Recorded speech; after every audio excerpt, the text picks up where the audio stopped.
And welcome back, viewers, to Let's Play King's Quest II Plus. And we have talked to the stone face, we are back across the bridge, and what's this? A piece of paper has blown here in the wind. Well, let's look at it. The air feels fresh and warm. Thank you, that's not what I was doing. The paper is torn and dirty. It looks like a flyer of some sort. You smooth out the torn and tattered paper and read, "Curios I have, to the town do come, awaiting I am." So something from the Isle of Wonder is sending me flyers? Because that sounds awful familiar. But we are going to go to town. We are going to walk in Giant Chasm. No, we're not. We're going to go to town and do some stuff in town. Some very important stuff.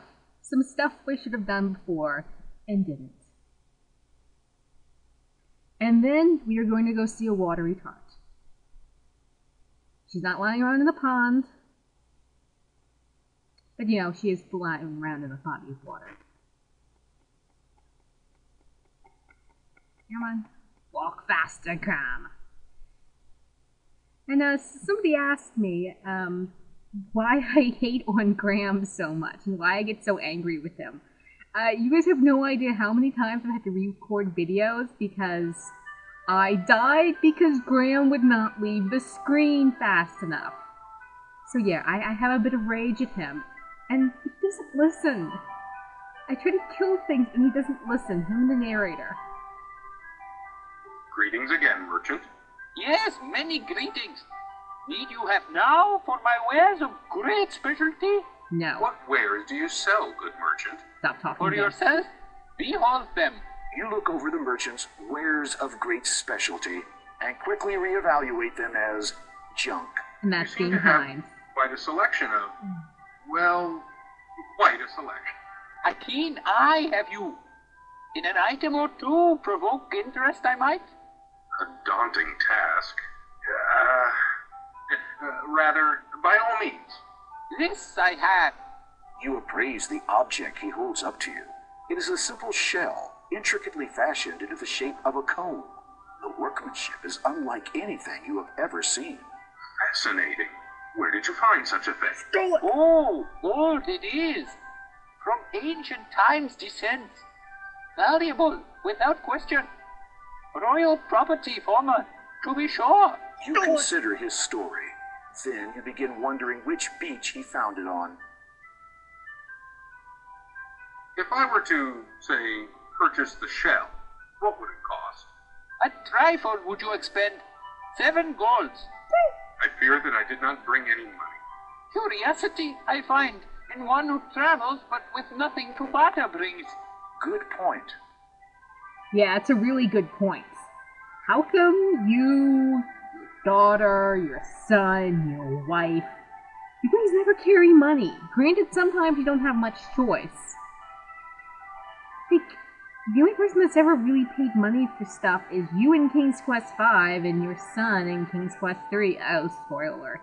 But yeah, we all know. Might you trade the shell comb for something? The merchant ponders over this for a moment. Of value, many things are. Of fancy, only one I have. And that is?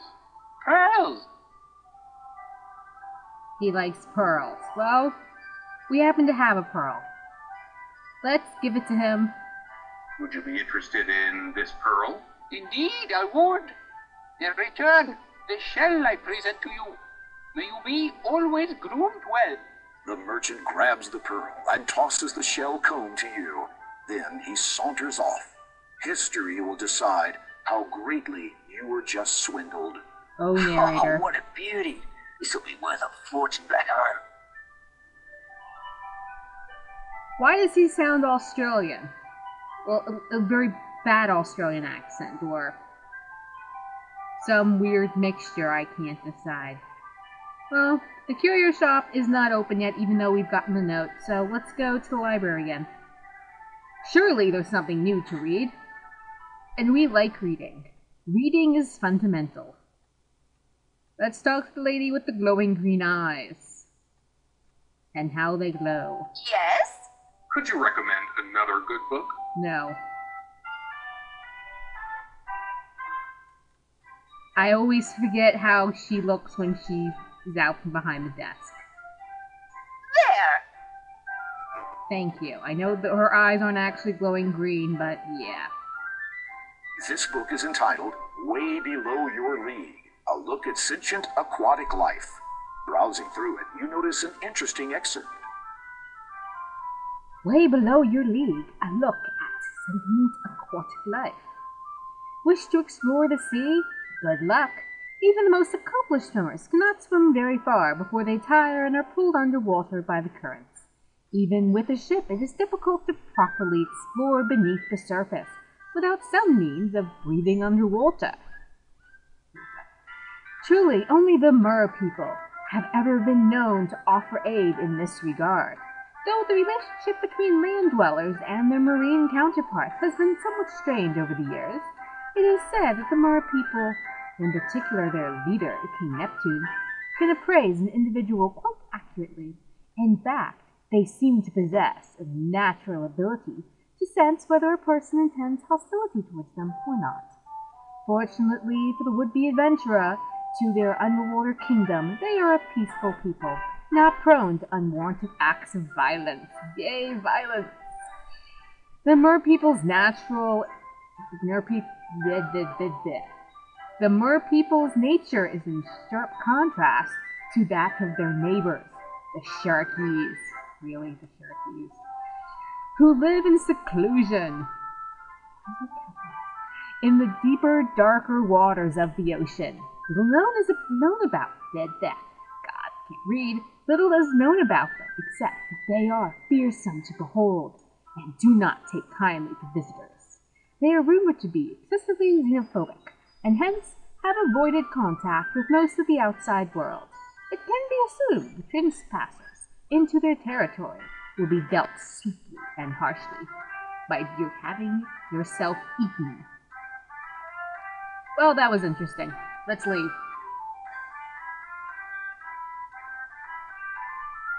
I said leave. Leave. Thank you. You vex me, Graham. Oh, how you vex me. Walk faster. Granted, I'd be yelling at any of them. Though I don't think I yelled at Alexander a lot. I kind of like Alexander. Though he gets a bit whiny in the 6th game. He's also really, really, really polite. Rosella is not as polite as her father and brother, and I kind of like that.